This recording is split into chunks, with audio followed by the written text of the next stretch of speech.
지금까지 공부한 결론을 보면 성경의 기록 목적이 여호와 계시라는 게 너무 분명하죠. 그러니까 성경은 특별 계시고 지금 우리 살아가는 과정에서 이루어지는 모든 역사 섭리는 일반 계시입니다. 계시는 똑같은 계시거든요. 특별 계시가 여호와 하나님을 계시하시는 것이 목적이라면 일반 계시 역시, 그러니까 어제 어느 집사님이, 우리 교회 집사님이 주식을 투자했다가 완전히 다 빈깡 주식을 얻어들였다, 완전히 빈깡통이 돼버렸다. 그런 역사도 결국은 여호와를 계시하려는데 목적이 있다. 이제 그렇게 정리하시면 아마 머리가 굉장히 깔끔할 겁니다. 그 복잡하고 왜 이렇게 세상이 복잡하냐, 참 정신 못 차리겠다, 이런 생각이 전혀 없죠. 어떤 일이 있든 아침에 신문을 받아보니까 막 주먹 같은 활자로 막 큰 어떤 큰 대사건이 일어났다. 역시 놀랄 필요 없죠. 모든 것이 다 여호와 하나님을 계시하는데 그건 하나님 편에서의 목적입니다. 성경 기록의 하나님 편에서의 목적. 우리 인간 편에서의 목적은 여호와 경외하기를 배우는 것. 그러니까 성경을 왜 우리들이 공부하는가? 여호와 경외하는 걸 배우기 위해서. 경외함을. 왜 오늘 또 공연히 가만히 있었으면 되는데 집을 팔았다가 그만 샀더니만 반쪽 집이 되어졌다. 안 팔았으면 40평짜리에서 그냥 살 건데 공연히 늘린다고 팔아서 샀더니만 완전히 20평짜리로 줄어들어 버렸다. 헛된 일 아니에요? 그 일을 왜 하나님이 나에게 하셨을까? 역시 여호와 하나님 경외하기를 배우기 위해서. 다 정리됐죠? 아주 그냥 깔끔하잖아요. 내가 사는 목적도 확실하고, 내가 이 세상 살아가는 과정에서 일이 이루어지는 것도 너무 분명하고. 왜 지난해에는 그래도 교인들이 그래도 막 한 달이면 몇십 명씩 들어오더니만 금년에서는 하나도 안 늘까? 우리 박 목사님이 그래요. 박윤민 목사님 요즘에는 교인들이 안 늘어나요. 왜 그럴까? 내가 잘못해서 그러나, 부목사가 잘못해서 그러나, 이거 전도서를 안 해서 그러나, 전도하라고 열심을 내라고 해야지. 목회하기 힘들잖아요. 그런 것도 다 마찬가지입니다. 하나님 여호와 경외하기를 배우게 하려고 교인도 안 늘어나게 하고, 또 아무렇지도 않은데 교인들이 자꾸 또 모여들고, 이런 모두가 다 하나님 여호와 경외하기를 배우게 하려는 거다. 자, 그것만 목사님들이 정확하게 맞다고 확인하시고 흔들리지 않는다면 그냥 오늘 종강을 했으면, 오늘 마지막 이제 종강이죠. 오늘 종강을 했으면 좋겠는데 그렇기는 그렇구나. 집에 가면 그래도 또 원위치로 또 돌아가니까 앞으로 2시간 오늘 더 해야지. 그러죠, 목사님. 2시간 더 강의하는 건 그 얘기를 하려고 그러는 거예요. 그 얘기 못 박으려고. 성경은 하나님 계시하려고 하나님 편에서 목적이, 성경 기록 목적이고, 우리 편에서는 여호와 경외하기를 배우게 하려는 거고. 그게 특별 계시가. 그럼 일반 계시나 한 그런 거 아니에요? 일반 계시도 마찬가지예요. 왜 트럼프가 요즘 또 이상해지고, 또 김정은이가 이상해져가지고 잘 나가더니만 요즘 잘 안 돼가지고 왜 뽀그럭뽀그럭 하는가? 다 너들만 빼라 안 된다. 내가 다 역사를 주관하고 다스린다. 깨닫게 하시려고. 그러니까 돼도 여호와 하나님 배우는 거고, 안 돼도 여호와 경외하기를 배워나가는 거고. 자, 9장 2절로 6절. 사람의 결국이 일반이므로 산 자가 소망이 있는 이유. 결국 사람은 결국 악인이나 의인이나 지혜자나 미련한 자나 다 결국은 일반이에요. 죽어서 흙으로 돌아간다요. 분해돼 버리고 그냥 하나의 먼지로 다 사라져 버리고, 먼지로. 물리학적 용어로 말하면 턱으로 다 돌아가 버리고. 예. 그래 이게 이렇게 간단하게 이제 뭐 물리학 입장에서 먼지다, 폭이다 하지만은 그걸 이제 물리학적으로 정리를 해서 오늘 우리 인체가 가지고 있는 목숨까지도 그게 다 가능한 거죠. 그러니까 요한계시록에 보면 말하는 우상, 말하는 그러니까 알파고죠. 말하는 그 알파고에게 사단이 그 짐승 권세가 생기를 불어넣어요. 오늘 진짜 몇 걸음씩 나가는 강의가 많이 나가네요. 생기. 이거 사단. 이 생기가 두 가지가 있어요. 하나님의 생기가 있고 사단의 생기가 있고 짐승 권세의 생기가 있고 애니멀 짐승 권세의 생기가 있고 하나님 권세의 생기가 있고 하나님 권세의 생기는 생명 영을 살리는 생기고요.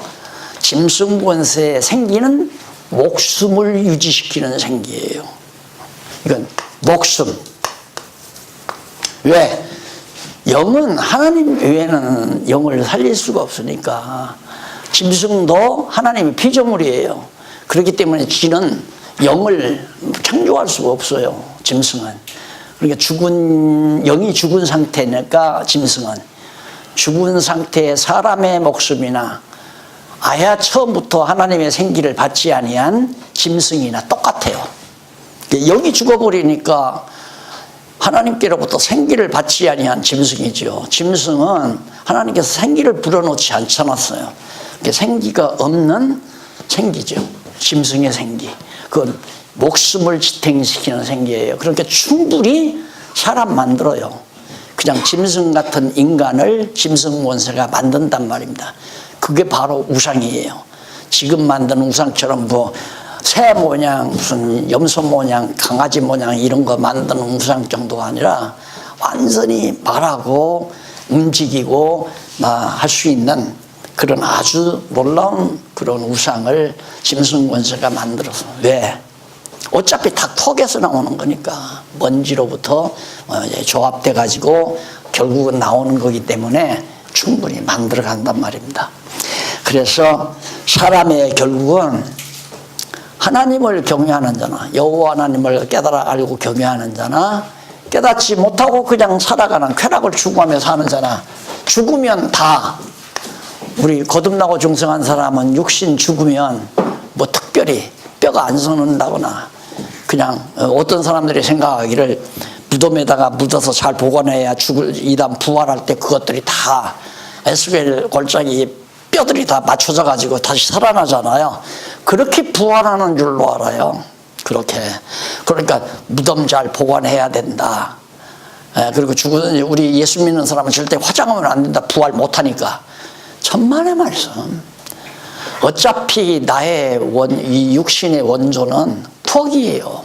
아주 세미한 먼지보다 더 물질의 가장 기본 단위죠. 모두가 다. 그러니까 어디가 있든지 상관없어요. 새우가 먹었든 뭐 고래가 먹었든 예를 들어서 예수 믿는 사람이 배를 타고 나가서 자꾸 옆으로 나가니까 진도가 안 나가죠. 알겠죠? 거기까지만 해도. 예? 예. 상관없어요. 화장하면 어떻고. 예를 들어서 바다에 던져서 그냥 다 고기들이 다 뜯어먹고 살았다 이거예요. 미련한 사람은 그럼 이 다음 뭐 예를 들어서 갑이라는 사람도 새우가 뜯어먹고 우리라는 예수 믿는 사람도 뜯어먹어서 다 새우밥이 돼서 새우살이 돼버렸는데 이 다음 어떻게 부활하느냐. 이것은 뭐 형이 장가가 가지고 형이 죽으니까 동생이 가고 또 그 다음 달에 7 형제가 다 하나네를 데리고 살았는데 부활하면 누구의 아내가 되겠느냐는 질문이나 똑같은 거. 어리석은 바리새 사두개인들의 질문이나 똑같은 거죠. 아무 상관없어요. 화장해도 상관없어요. 아무 상관없어요. 부활하는데 전혀 지장이 없습니다. 자, 그래서 다 일반인데 산자가 소망이 있는 것은 살아있으면 여호와 하나님 경외할 수 있는 기회를 얻을 수도 있잖아요. 그래서 살아있는 것이 소망이 있는 거다. 그런 얘기고요. 그 다음 9장 7절로 10절. 헛된 날에 즐겁게 살며 일을 해야 하는 이유가 뭐냐? 다 헛되고 헛된 이 시간과 공간 세계에서 열심히 즐겁게 살아야 될 이유, 그걸 밝히는데 그 이유가 10절에 나와요. 10절 한번 보십시다. 마지막 절인데요. 4512페이지. 무릇 내 손이 일을 당하는 대로 힘을 다하여 일을 해라. 왜? 네가 장차 들어갈 음부에는 일도 없고 계획도 없고 지식도 없고 지혜도 없음이니라. 그러니까 이 세상 살면서 그냥 닥치는 대로 일이라도 열심히 해라. 너 같은 놈은 일이나 돈 벌기 위해서 일이나 열심히 하다가 그냥 죽는 게 차라리 낫지. 작은 장로님이 날 약 올리라고 그러나, 공부 좀 하자니까 자꾸 돈 벌으라고 전화가 자꾸 온다고. 그러면서 나한테 약을 바꿔 올리더라니까. 9장 11절. 참 재밌죠? 전도서. 9장 11절로 12절. 사람의 능력이 효력 없는 이유. 왜 인간의 능력이 효력이 없나? 무지에 대해서. 이유와 무지, 인간이 얼마나 무지한가. 내가 돌이켜 헤아려서 보니 빠른 경주자라고 선책하는 것이 아니며 유력자라고 전쟁에 승리하는 것이 아니며 지혜자라고 식물을 얻는 것이 아니며 명철자라고 재물을 얻는 것이 아니며 기능자라고 은총을 입는 것이 아니니 이는 시기와 우연이 이 모든 자에게 임함이라. 여기서 시기와 우연이 임한다는 말은 하나님을 전제하지 아니한 입장에서 말하는 겁니다. 그러니까 우연론이라고 하는 것은 이방 종교에서 하는 얘기죠. 하나님을 인정하지 아니하는 그런 사람들이 우연론을 얘기합니다. 그래서 어떤 사람은 기독교 예정론을 갖다가 우연론이라고 그렇게 말하는 사람이 몰라서 하는 얘기예요. 하나님을 전제하면 우연이란 없어요.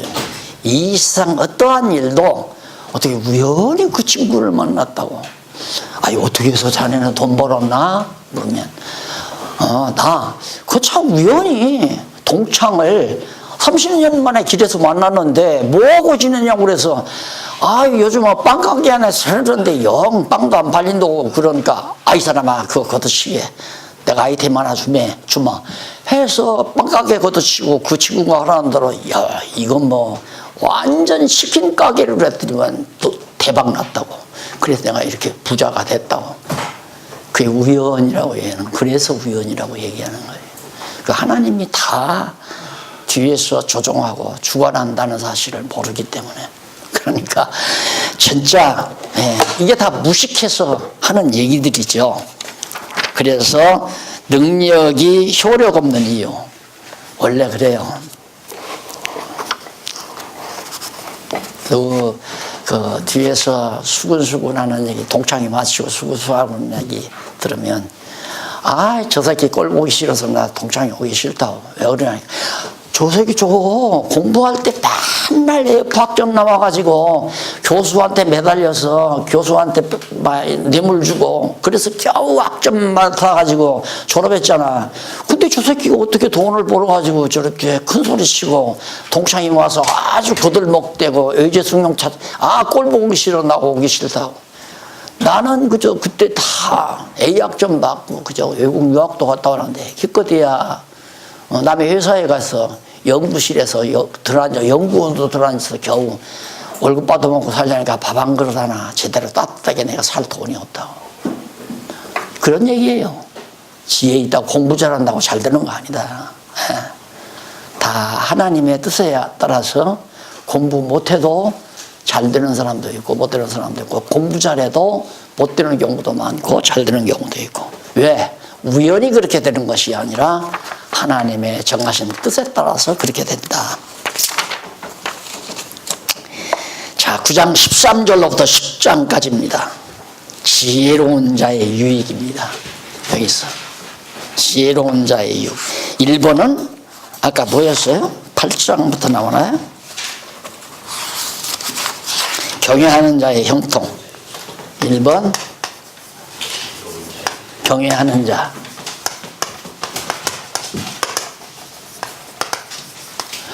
여호와께서 영원한 행사를 하시는데 여호와 경외하는 자는 형통하게 하시고, 그 형통한다는 거 말씀드렸죠. 사업이 잘 돼도 형통한 거고 사업이 부도가 나도 형통한 거고. 왜? 하나님께서 궁극적으로 잘 되게 하시려고 하는 거니까 그게 영원한 일이 아니에요. 궁극적으로 여호와 하나님 깨닫고 경외하면서 영원토록 찬송하며 살 수 있도록 하시려고 하는 거기 때문에 이 땅 위에서 병나도 잘 되는 거고 건강해도 잘 되는 거고 모든 범사가 다 잘 되는 것이다. 형통한 것이다. 그런 말이에요. 그 다음 두 번째가 지금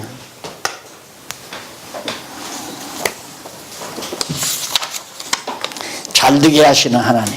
이게 빠졌네요. 여기가 이건 이제 한 거. 여기가 잘 되게 하시는.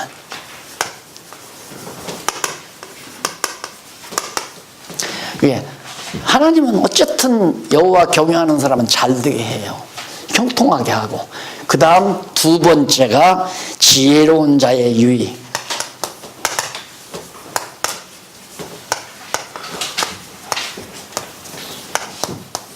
하나님께서 형통하게 하기 때문에 지혜로운 자는 모든 것이 다 유익하다. 그 말 아니에요. 예, 결국 하나님께서는 영원한 일을 행사하는데 하나님께서 잘 되게 하시는 하나님이다. 그 잘 된다는 건 여호와 경외하는 자는 형통하고 지혜로운 자가 그렇기 때문에 유익하다. 그 얘기예요. 자, 13절로 10장 1절까지 지혜자가 우매자의 호령이나 병기보다 나은 사실을 말합니다. 지혜자가 여호와 경외하는 자가 우매자의 호령, 잘났다고 높은 자리에서 막 갑질하는 거죠. 머리통이 그따위로 생겼냐? 너는 막 뭘 배웠어? 이러면서 이제 아랫사람을 갖다가 막 천대하고 박해하는 거. 이거 갑질한다고 요즘 난리 아니에요. 잘나지 않으면 갑질 안 하죠. 다 그렇게 호령하고 난리치는 거. 병기보다. 그리고 막 권력 잡아서 하는 사람이 병력을 과시하고 계속 김정은이가 막 미사일 만들어 자꾸 쏴대니까 미국이 벌벌 떨었잖아요. 미국이 그냥 긴장해가지고 우리나라는 더 말할 것도 없고. 근데 김정은이만 그러는 게 아니에요. 자, 트럼프도 미국도 하도 김정은이가 그러니까 왜 땅 위에서 낮은 곳으로 날개를 쫙 펴고 쭉 날아가는 비행기, 김정은이가 제일 무서워한다고 그러잖아요. 그걸 과시하면서 쫙 해서 김정은이 가슴이 그냥 시퍼렇게 그렇게 벌벌 떨도록 만들어가는. 그러니까 또 뭐 난들 가만히 있을 소리야 하고, 아유 중국의 시진핑 뭐 그냥 뭐 한다고 해서 또 해서 막 무기를 막 저 우리 제주도 앞바다로 해서 뭐 동해바다까지 한 번씩 비행기로 날라. 까불지 말라 이거지. 근데 지혜는 아무것도 아니다 이거예요. 그보다 낫다 지혜가. 여호와 경외하는 지혜가 우매한 사람들의 그런 대단한 신무기, 새로 개발된 최신형 무기보다 또 호통치는 것보다 훨씬 낫다. 지혜가 최고의 보물 아니에요. 왜? 두려워하지 않으니까. 그거 두려워하지 않으니까. 예. 그래서 거기 조금 보면요,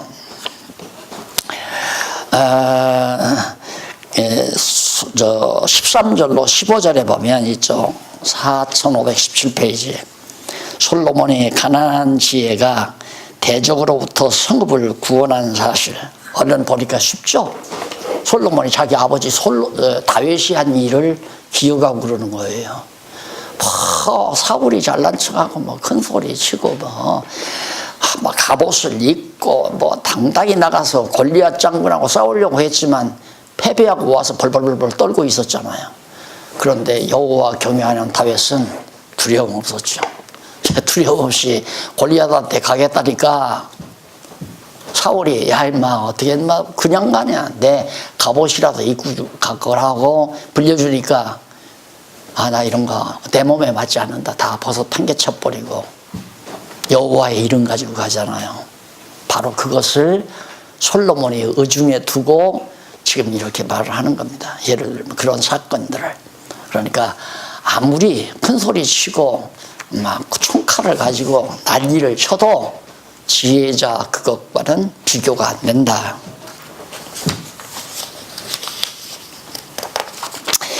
그 다음 이제 16절로부터 10장 1절까지 밑에 4517페이지 나오죠. 우매자의 호령이나 병기보다 나은 지혜자가 멸시를 받은 사실을 솔로몬이 그렇게 정말 지혜자가 총칼, 병기 이런 것보다 훨씬 나은데도 누가 멸시를 받았어요? 다윗이. 누구한테? 사울에게.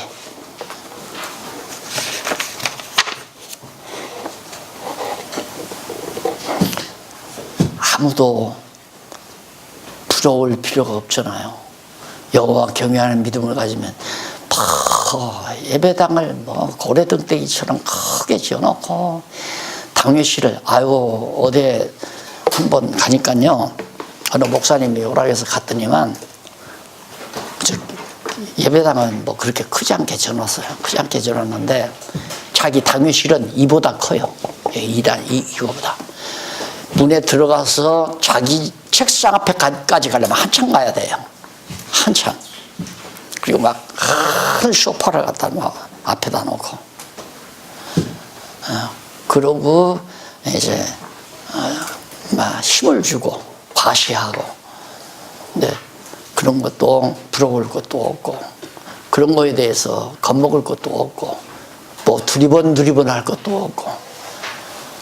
서울역 앞에 깡패들이 그냥 기가 막히게 부모한테 돈 받아가지고 돈 가지고서 서울로 처음 올라온 아가씨들을 쉽게 찾아낸다고 그러잖아요. 왜? 서울역 내리자마자 두리번 하면서 좀 떠니까 저거 참 초행길이구나.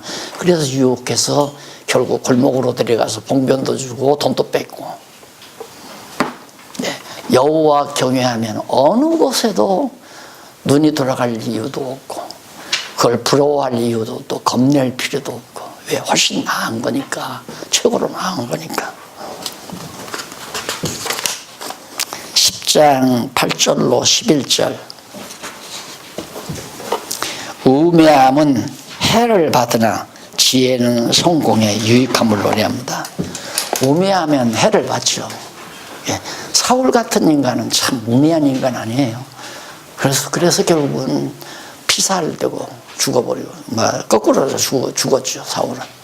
그런데 다윗은 여호와 경외하는 지혜를 얻었기 때문에 그는 성공했잖아요. 골리앗도 물리쳤고 들어오는 이방 나라들을 다 쳐서 물리쳐서 승리하고 성공했던 얘가 다윗에게서. 왜? 오직 여호와 경외하는 지혜, 그것 때문에 다윗이 승리를 했다. 10장 12절로부터 15절. 지혜자와 우매자의 말과 수고 결과에 대해서 노래합니다. 그러면 지혜자하고 우매자의 말은 어떻고 수고의 결과는 어떻게 되는가, 그거에 대해서 나오는데, 12절. 지혜자의 입의 말은 은혜로우나 우매자의 입술은 자기를 삼키나니. 13절. 그 입의 말이 시작은 우매요 끝은 광팬이라 그랬어요. 끝은 광팬이라, 패괴함이라는 얘기죠. 그 다음 우매자는 말을 많이 하거니와 사람이 장래 일을 알지 못하나니 신호사를 알게 할 자가 누구이냐. 우매자는 아무리 말을 많이 해도 죽은 다음의 일을 알지도 못하면서 말만 많다 이거죠. 그러나 바로 지혜자는 말을 하면 할수록 그 은혜로운 말이 나온다. 은혜로운. 그러니까 감동을 주고 그리고 마음에 평안을 주고 기쁨을 주는 그런 은혜로운 말을 지혜자는 하지만 우매자는 들으면 들을수록 답답하고 들으면 들을수록 자기만 자랑하고 결국은 피해가 와지는. 그래서 지혜자인 다윗은 자기를 헤아리는 사울 왕을 죽일 기회를 얻었으나 죽이지 아니한 사실을 사울 왕에게 말한 사실이 있습니다. 사무엘상. 그러나 우매한 사울 왕은 처음부터 다윗을 저주하거나 끝내는 자기가 대적에게 패망을 당하고 만 것. 사무엘상 18장에 나오죠. 31장까지. 그러니까 다윗이 그 말이 얼마나 은혜로워요. 신하가 있다가 자기를 따르는 분들이 있다가 왕이여 허락만 하소서 다윗이여. 그저 저 사울왕의 창을 뽑아서 내가 이마에 꽂으면 끝이 납니다. 그런 거야. 내가 죽일 테니까 허락만 하십시오. 그때 다윗이 신하에게 그렇게 말합니다. 야 이 사람아, 그가 하나님 앞에서 하나님이 죽여야 될 사람은 왜 내가 그 사람을 죽이나? 하나님이 죽여도 하나님이 죽이고 이방 대적의 손을 들려서 하나님이 죽이지 내가 왜 사울을 선왕을 내가 왜 죽이나? 그 얼마나 은혜로운 말이에요. 그때 물론 이제 교회학교죠. 지금은 교회라고 하는데 어렸을 때 선생님들로부터 그런 얘기를 들을 때는 참 다윗 참 용기가 있는 사람이다 이렇게 밖에는 못 느꼈는데 나이가 철이 들어서 이렇게 보니까 그 쉽지 않은 얘기 아니에요. 그 누구나가 자기 주기를 지금 쫓아왔는데 그것도 자기가 굴 속에 숨어 있는 줄 모르고 굴 밖에서 지금 잠들었단 말입니다. 절호의 찬스 아니에요. 나 같아도 하나님께서 기회를 줬거나 죽이자 그 생각밖에는 못했을 거예요. 그런데 다윗은 역시 몇 걸음 들어가서 깊은 말을 했기 때문에 나중에 성경 연구하면서 이 내용이 얼마나 감동을 주는 말인지, 내가 정말 여호와 경외하기를 깨닫고 나서 이럴 수가 있을까? 나도 이렇게 말할 수가 있을까? 이런 말, 바로 은혜로운 말이죠. 그러나 사울은 그런 은혜로운 말을 듣고도 기어코 다윗을 죽이려고 끝까지 어리석은 거죠. 그러니까 정말 끝까지 남을 미워하고 증오하고 남과 경쟁하는 거 가장 어리석은 사람들이 하는 짓이죠. 경쟁이라고 하는 것은 전쟁과 똑같은 거예요. 네가 잘 사냐 내가 잘 사냐, 이 전쟁이 포를 동원해서 피 흘리고 죽이고 살리고 하는 전쟁으로 확대되어 가는 겁니다. 그런데 마치 경쟁 사회라고 하는 것은 건전 사회인 줄로 그렇게 착각을 해서, 왜? 경쟁을 시켜야 열심히 일한다 이거죠. 참 불쌍하잖아요. 직장 들어가면 처음에는 이제 신입사원으로 월급을 150만 원을 줬다. 그런데 가만히 보니까 야 이거 조금만 힘써서 올라가도 180만 원 200만 원 받는데, 그래서 서로가 일 잘해서 업적을 살려고 막 경쟁하는 거죠. 불쌍한 거죠.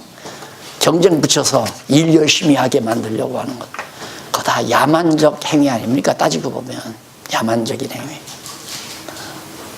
꽤 부모들이 그런 습성이 있기 때문에 아들들 기르면서도 야, 너 언니가 동생보다 공부 잘하면 언니한테 용돈 많이 주고, 동생이 언니보다 공부 잘해서 점수 많이 받아오면 언니보다 동생 용돈 많이 준다. 야만적인 아버지입니다. 야만적인 아버지. 그 비열한 아버지요. 그래서 형제간이 경쟁 붙이는 거 똑같은 거 아니에요? 그래서 경쟁은 하나님 앞에서 불필요하다. 이기고 지는 것이 누구의 손에 달렸습니까? 여호와 하나님의 손에 달렸잖아요. 다 적용이 돼요. 어떤 일이든지 여호와 하나님이 적용이 된다. 공부 다 하신 거예요. 다 모든 만사 이제 되새김질하면 돼요. 되새김질. 아무도 안 찾아오면 조용히. 원래 양이나 소나 이 초목 풀을 먹고 사는 동물이죠. 그러니까 정결한 동물, 재물이 될 수 있는 동물은 초식 동물입니다. 소, 양, 염소 이게 다 초식 동물이거든요. 근데 이 동물들은 이게 아주 날카로운 발톱이 없어요. 그건 이제 경쟁이 싸워서 자기보다 약한 놈 잡아먹고 사는 동물이에요. 그러니까 그건 안 된다 이 말입니다. 근데 염소 보세요. 굽이 갈라져가지고 굽이 이렇게 돼 있기 때문에 이렇게 상대를 가리켜서 먹을 수가 없어요. 호랑이는 먹을 수가 있지만 염소도 그렇고 양도 그렇고 소도 굽이 갈라졌잖아요. 그래서 왜? 초식동물이니까. 그러니까 초식동물은 풀밭이 좋으면 가서 막 열심히 뜯어서 일단 겉에 있는 위에다가 다 잡아넣습니다. 그리고는 안전한 지대, 그러니까 맹수들이 찾아올 수 없는 안전하고 편안한 지대에 가서 다 모아서 조용히 눈을 감고 야금야금 겉 위에서 꺼내가지고 야금야금 되새김질해서 안에 위로 집어넣죠. 우리 성도들의 생활도 그겁니다. 지금 우리는 막 잡아서 막 겉에 위에다가 집어넣은 거 아니에요. 이걸 조용할 때, 편안하고 조용할 때 조용히 눈을 감고 기도하면서 하나님의 말씀을 다시 다 되새김질을 해야죠. 예를 들어서 친구놈이 나를 고발해서 나를 죽이려고 든다. 한번 해보자. 엄마, 내 집안에도 변호사 출신 있어, 법관 출신 있고, 이건 저질 인간 아니에요? 죽일 테면 죽여봐라.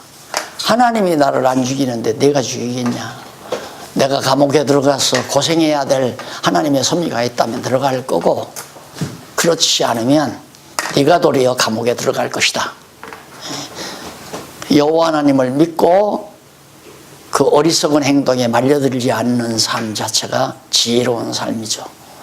그래서 명상이라고 하는 거 거의 되새김질이에요. 자꾸 하나님 말씀을 또 새김질하고 이런 시간이 많으면 많을수록 영양분을 취해서 무럭무럭 토실토실 살져가는 소나 양이나 염소처럼 우리의 영혼이 살지고 기름지고 튼튼하게 성장해 간다는 그런 뜻입니다. 그래서 화가 있는 나라와 복 있는 나라에 대한 교훈을 노래합니다. 화가 있는 나라와 복 있는 나라. 어떤 나라가 화가 있는 나라인가? 10절. 왕은 어리고 대신들은 아침에 연락하는 이 나라요 화가 있도다. 왕은 어린데 대신들은 술 먹고 쾌락을 즐긴다 이 말이에요. 어리석은 망하는 나라다. 그 나라는 왕이 어리다는 말은 미숙하다는 얘기죠. 아직 여호와 하나님을 알지도 못하는데 신하들이라도 좀 똑바로 알아서 어리석은 왕을 좀 보좌를 해줘야 하는데 그러지 못해서 신하들도 어리석어 가지고 쾌락을 추구하는 그 나라가 참 불쌍한 나라다. 그래서 요즘 청와대 골프 치러 갔다 어쩌다 하는 것도 다 마찬가지잖아요. 백성들은 사업이 되느니 안 되느니 경제가 지금 곤두박질 하느니 안 하느니 그러는데 권력 잡았다고 골프채 들고 돌아다니면서 대접이나 받고 로비나 하고 망할 놈의 나라죠. 그 나라. 17절.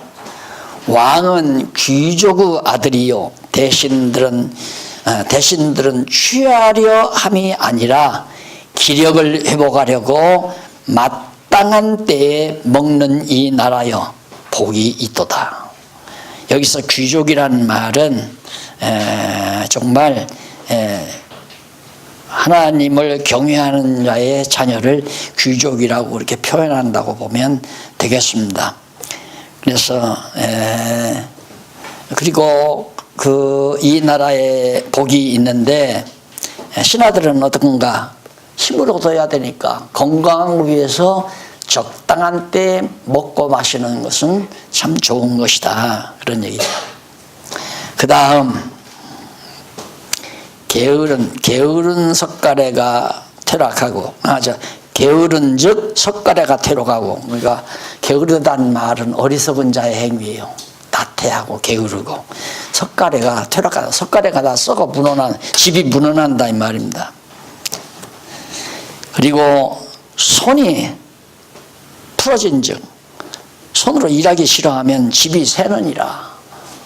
왕가가 망한다는 사실을 말해주고 있는 거죠.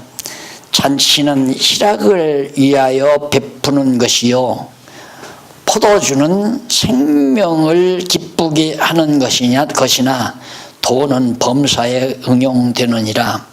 그러니까 희락을 위해서도 돈이 필요하고 또 생명을 기쁘게 하기 위해서도 포도주를 사야 되니까 돈이 다 필요한 것이다. 그런데 심중에라도 왕을 저주하지 말며, 지혜로운 왕, 여호와 경외하는 왕을 심중에 마음으로라도 저주하지 말며, 침방에서라도 부자를 저주하지 말라.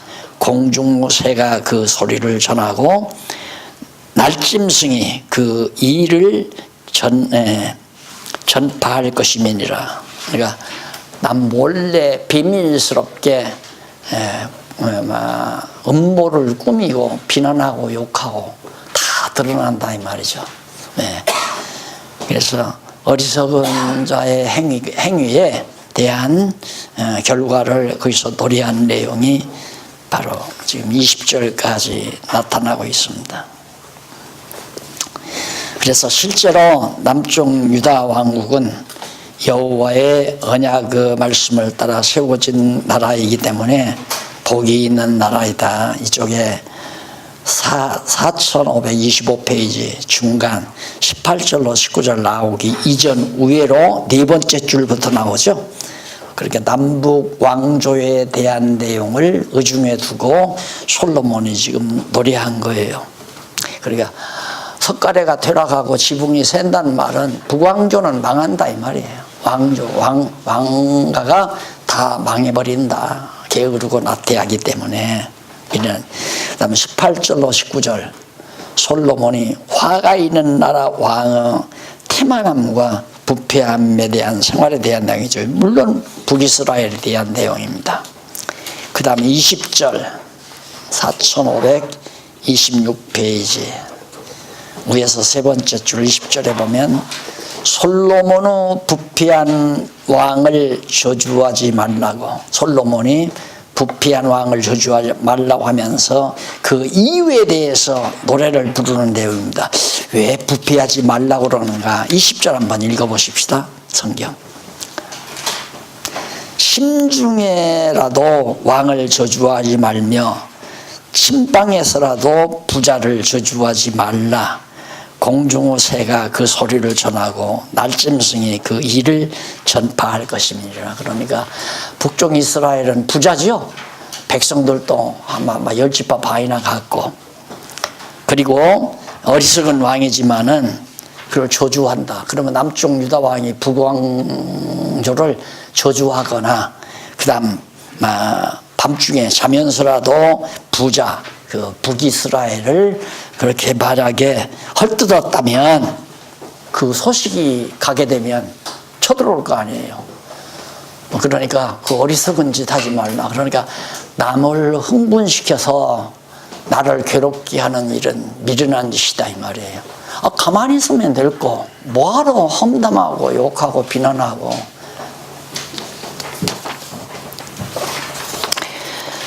자, 이렇게 해서 20절까지 말씀을 드렸습니다. 그 다음 이제 요거에 대한, 잘되게 하시는 하나님에 대한 두 번째, 심판을 하시는 하나님.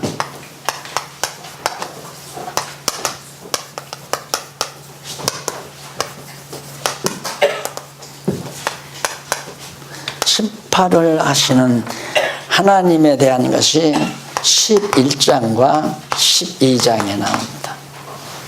자, 이제 결론 부분이죠.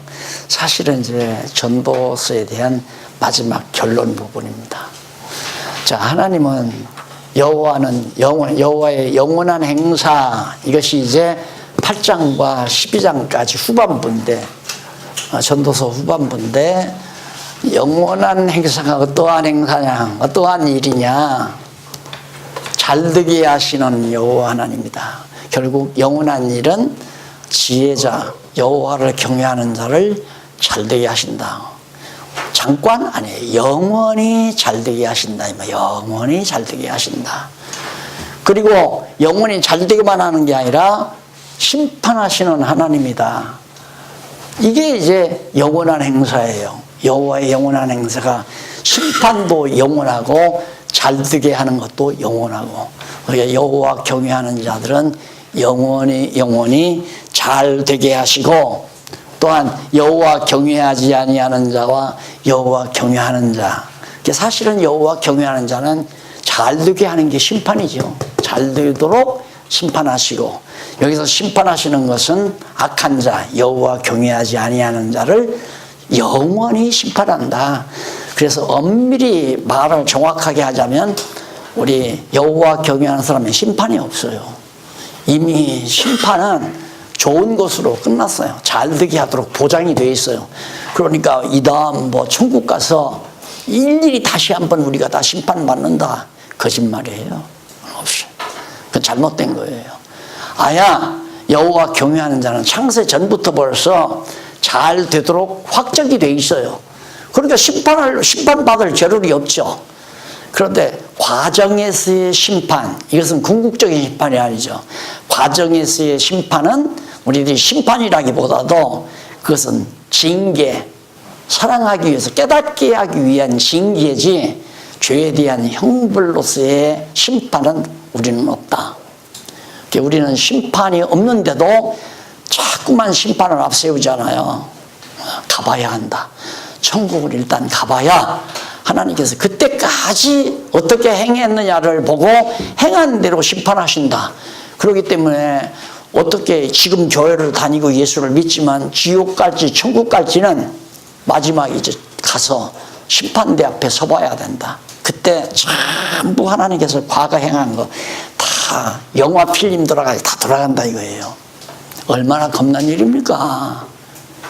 그렇게 다 알잖아요, 성도들이. 그거 아니에요. 여기서 잘되게 하는 것은 지혜자, 여기서 심판하는 것은 미련한 자, 어리석은 자, 심판한다 이 말이에요. 그런 하나님이다. 그것이 여호와의 영원한 행사다. 맞죠? 네. 진짜 물론 하나님께서 아까도 말씀드렸지만 하나님께서 솔로몬에게 지혜를 주기는 했지만 어떻게 이렇게 논리적으로 빈틈없이 정말 솔로몬이 전도서를 기록했을까? 간단하죠. 여호와께서 지혜를 주어서 성령 감동으로 기록하게 했기 때문에. 제가 성경을 처음 볼 때 자꾸 이제 신학교 졸업하고 자꾸만 문서설 잡다한 내용들을 주워 모았다고 그러니까 얼마나 제가 절망과 좌절이 극심했겠어요. 성경을 어느 정도 깨닫고 정말 내가 알고 있는 예정론이죠. 하나님의 작정과 예정. 이제 그걸 깨닫고는 칼빈을 만나면 더 정확하게 확실하게 깨달을 수 있겠다 해서 그래서 총신을 간 거 아니에요. 칼빈을 만나려고. 그런데 딱 학교에 서당동 총신을 딱 가니까 로비에 들어서자마자 빼빼 마른 칼빈이 빵떡 모자 딱 쓰고 있는 그림, 초상화가 딱 큼직한 토상화가 막 흥분이 돼요. 이제 칼빈을 만날 생각 때문에. 흥분이 딱 돼서 이제 공부를 시작하려고 했는데, 뭐, 처음 딱, 이제, 그때, 역사 교수가 뭐 다 아실 거예요. 김희한 박사가 또, 처음 학생들을 모아놓고 이제 준비한 강의를 하더라고요. 근데 완전히 거기서 김새버린 게 뭐냐면, 알미니우스는 인간 편에서 바라봤다 이거야. 하나님을 인간 편에서 바라봤고, 칼빈은 하나님 편에서 바라봤다. 그러니까 알미니안도 맞고 칼빈주의도 맞다는 얘기 아니에요. 이거 짬뽕탕이라.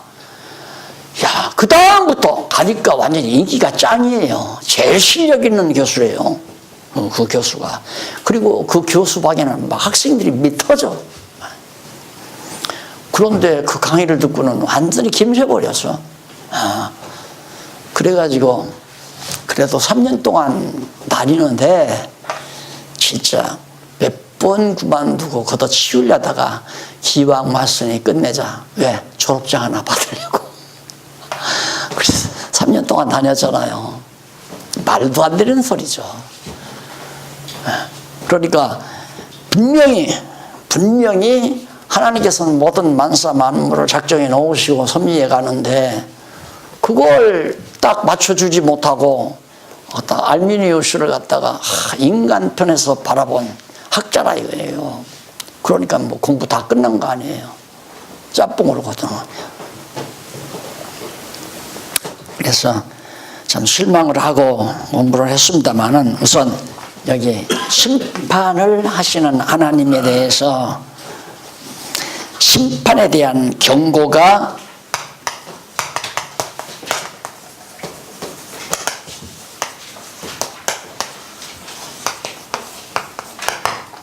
11장에서 12장. 죄송합니다. 12장 8절까지. 맞죠? 12장 8절까지. 11장에서 12장 8절까지가 심판에 대한 경고예요.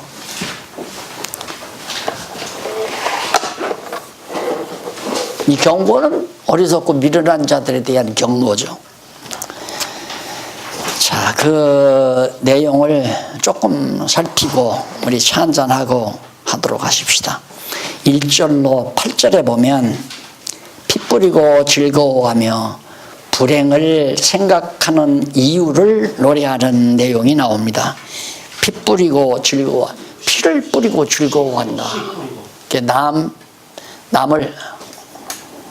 씨 뿌리고, 죄송합니다.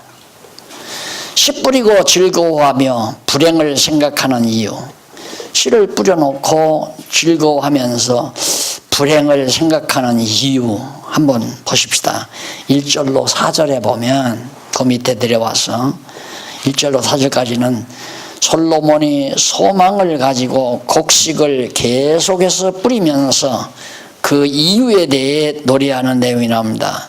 네 식물을 물 위에 던지라 하면서 여러 날 후에 도로 찾으리라고 노래합니다.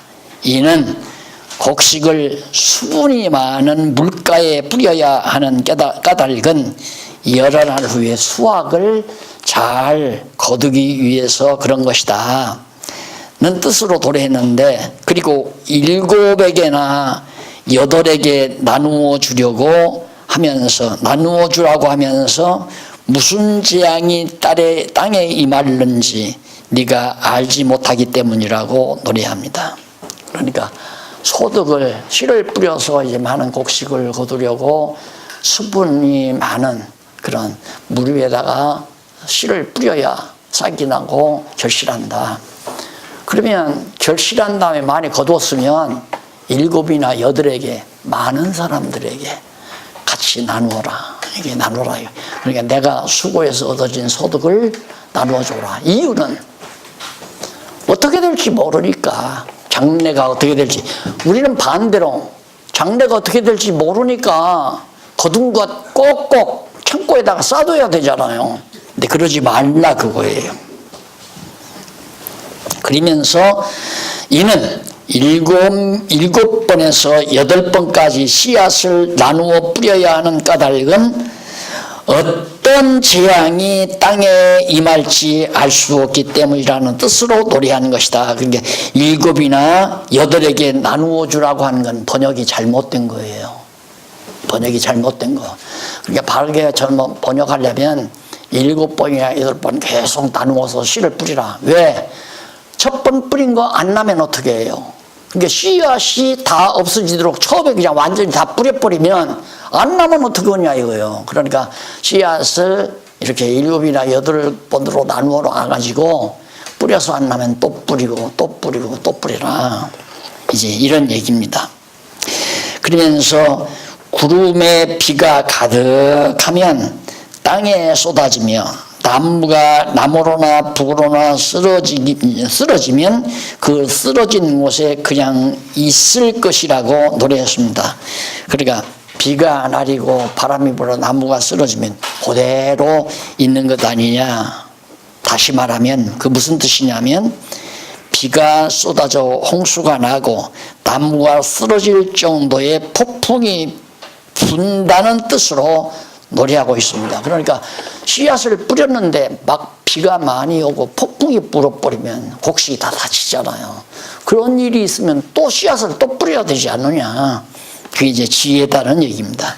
그러면서 풍세를 살펴보는 자는 파종하지 아니할 것이며 구름을 바라보는 자는 거두지 아니한다고 노래를 했습니다. 그러니까 잘 날씨를 봐서 지혜로운 농부는 날씨를 봐서 씨앗 던지잖아요. 오늘 씨앗 던졌는데 그 다음날 바로 그냥 폭우가 내려버리면 다 쉽게 내려가 버리는 말이죠. 그게 하나의 비유로 얘기를 하는 겁니다. 비유로. 그러니까 정말 하나님께서 어떻게 해나가실지 아무도 모른다. 그렇게 인간이 자기 재주로 살려면 이렇게 삶이 복잡하고 어렵다는 것을 지금 말하고 있는 거 아니에요. 그래서 결국 453페이지 위에서 네 번째 줄 중간 조금 지나서 보면 결국 솔로몬은 수확하기 위하여 씨앗을 뿌려야 하는데 홍수나 폭풍과 같은 재앙이 올지 모르기 때문에 여러 번 나누어 계속해서 뿌려야 한다는 뜻으로 노래한 것이다. 또 결국 또 나오죠. 결국 솔로몬은 하나님의 결국에 대한 결국입니다. 하나님의 심판날에 재앙이 임하면 아무것도 할 수 없으므로 열심히 노력하며 살아가라는 것을 노래한 것입니다.